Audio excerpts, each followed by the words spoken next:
जय श्री श्याम। स्वागत है आप सबका हमारे YouTube चैनल में। पौराणिक मान्यताओं के अनुसार महाशिवरात्रि के दिन ही माता पार्वती और भगवान शिव का विवाह हुआ था। लेकिन कुछ विद्वानों का मानना यह भी है कि शिवरात्रि के दिन ही भगवान शिव ने कालकोट नाम का विष पिया था, जो सागर मंथन के समय महासागर से निकला था। शिव पुराण की कथा में एक शिकारी से जुड़ी कथा का वर्णन किया गया है। आज की इस वीडियो में मैं आपको शिव पुराण में वर्णन की गई महाशिवरात्रि की कथा बताऊंगी। कथा सुनने के लिए इस वीडियो के अंत तक बने रहें। पौराणिक कथा के अनुसार एक वन में एक भील रहता था, जिसका नाम गुरु ध्रुव था, जो जंगली जानवरों का शिकार करता था और अपने परिवार का पालन पोषण करता था। एक दिन जब गुरु ध्रुव शिकार करने के लिए जंगल में गए, तब उस दिन उनको कोई शिकार नहीं मिला। उस दिन संयोगवश शिवरात्रि का दिन था और वो पूरे दिन भूखा प्यासा रहा और संयोगवश उसका शिवरात्रि का व्रत हो गया। गुरु ध्रुव को बहुत चिंता हो रही थी, अगर शिकार नहीं मिला तो मेरा परिवार को भूखा रहना पड़ेगा। सूर्य अस्त होने पर वह एक तालाब के किनारे गया। वहाँ एक बेलपत्र का पेड़ था। तब गुरु ध्रुव थोड़ा सा अपने साथ पीने का पानी लेकर उस पेड़ पर चढ़ गया। उसको उम्मीद थी कोई ना कोई जानवर पानी पीने जरूर आएगा। उस पेड़ के नीचे एक शिवलिंग भी था। पहला पहर बीतने से पहले एक हिरनी तालाब में पानी पीने के लिए आई। उसे देखते ही शिकारी ने अपने धनुष पर बाण साधा तो पेड़ से कुछ पत्ते टूटकर नीचे गिर गए और थोड़ा सा जल जहाँ पर शिवलिंग था। अनजाने में ही सही, पर पहले पहर की पूजा हो गई। पत्तों की आवाज़ सुनकर जब हिरनी ने ऊपर देखा तो वह शिकारी धनुष बाण साधे था। हिरनी ने कहा, मुझे मत मारो। लेकिन शिकारी ने कहा, मेरा पूरा परिवार भूखा है, मैं तुमको नहीं छोड़ सकता। तब हिरनी ने कहा, मेरे छोटे छोटे बच्चे हैं जो मेरा घर लौटने का इंतज़ार कर रहे हैं, तो मैं उनको अपने पति को सौंप आती हूँ। मैं झूठ नहीं बोल रही, मुझ पर विश्वास करो, मैं शीघ्र ही लौट कर आऊँगी। अगर नहीं लौटी, वो श्राप मुझे लगे जो विश्वासघात और शिवद्रोही को लगता है। तब शिकारी को उस पर विश्वास हो गया और उसे वहां से जाने दिया। वहां एक दूसरा हिरण आया।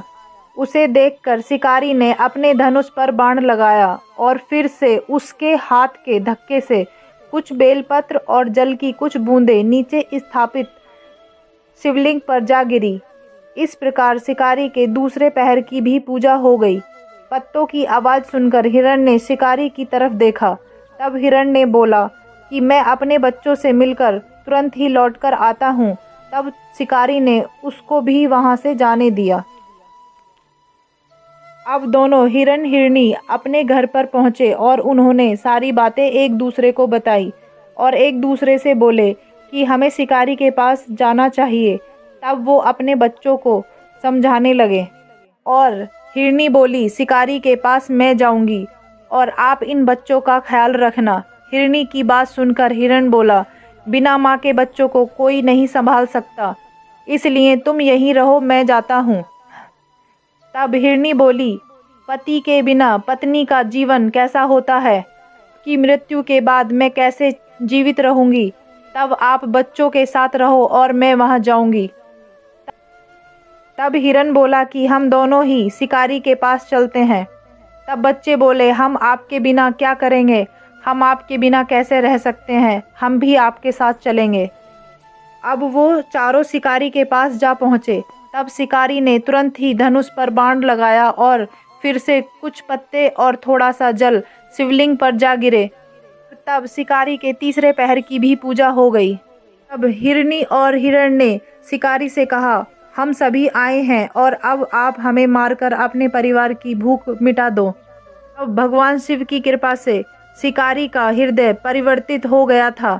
तब शिकारी ने सोचा, मुझसे तो यह अज्ञानी पशु ही धन्य हैं जो मेरे परिवार की भूख मिटाने के लिए अपने जीवन का त्याग कर रहे हैं, और एक मैं हूँ जो मनुष्य का शरीर मिला है और उसके बाद भी मैं एक हत्यारा बन गया हूँ। शिकारी का हृदय भावुक हो गया और हिरण से बोला, तुम धन्य हो, तुम्हारा जीवन धन्य है, जाओ, मैं तुम्हें नहीं मारता। और होकर यहाँ से चले जाओ। शिकारी के ऐसे वचन सुनकर भोलेनाथ स्वयं ही प्रकट हो गए और बोले, मैं तुमसे प्रसन्न हूँ, तुम मुझसे मन चाहा वर मांग सकते हो। तब शिकारी भगवान शिव के चरणों में गिर गया और उसकी आंखों से आंसू आने लगे। तब भगवान शिव ने शिकारी को समृद्धि का वरदान दिया और गुरु का नाम दिया। इस तरह अनजाने में महाशिवरात्रि का व्रत करने से शिकारी को मोक्ष की प्राप्ति हुई और मरने के बाद शिवलोक में जगह मिली। अगर आपको वीडियो पसंद आई हो तो लाइक एंड शेयर करना ना भूलें। हारे का सहारा बाबा श्याम हमारा। जय श्री श्याम।